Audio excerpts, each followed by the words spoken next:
In a world filled with happiness and success, there stands a man who seeks to spread a little darkness. This man is Alexander Grimm. Come along as he shares his stories of death and despair. Be warned, these stories are not for those with a weak constitution. This is Grimm's Doses of Darkness. Strap in and welcome to the show. End of it all. I want to preface this story with the following message: it's not worth it. Life is hard as hell for you, I know it is. I have to tell you something, sir, it's hard for all of us.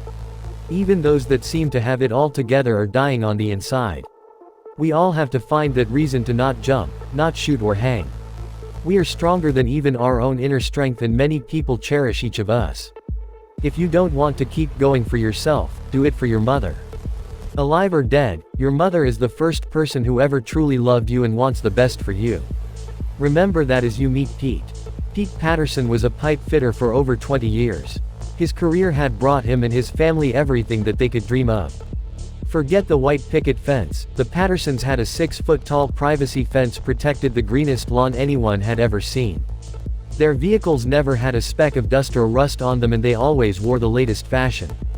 This all ended as the pandemic made his job almost impossible. For a couple months Pete was able to work from home, at a reduced rate of pay. No one told Pete anything as his company slowly slipped into non-existence.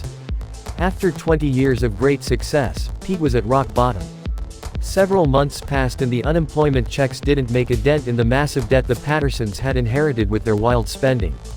Lucy Patterson quickly lost patience with the situation. She took the children and moved in with her parents. This left Pete all alone with the pain and anguish of the situation. He was truly alone, heartbroken and destitute. Pete kept drawing unemployment and sold everything that he could. The money that he made kept him alive and fed, but it didn't fill his soul. He found himself searching for answers in the arms of strange women and at the bottom of every bottle. Pete could not find solace with the situation. Before long, Pete became a full-blown alcoholic. He found himself in a shady motel sleeping with any woman who paid him attention and drinking every penny he was able to scrounge up. Lucy and the kids knew of none of this. She had turned her back the second the well ran dry and didn't care. The final straw for Pete was when the divorce papers came in the mail. He had held out hope that Lucy would come home and help him heal, but she refused. The man had been chasing the ghost of a life long past. It was over, or so he felt, and he cut everyone out of his life. Even his 83-year-old mother had no idea what had come of him. The saddest part about this is that they used to talk daily after his father passed. Pete was a man far from reckoning and reconciliation. He had given up all hope on himself and everyone else. The last anyone heard of him was the sound of his father's service pistol. He took all of his hurt and pain out with one single pull of the trigger. Pete gave up on life, but that doesn't mean that you should. There is help available and it's free.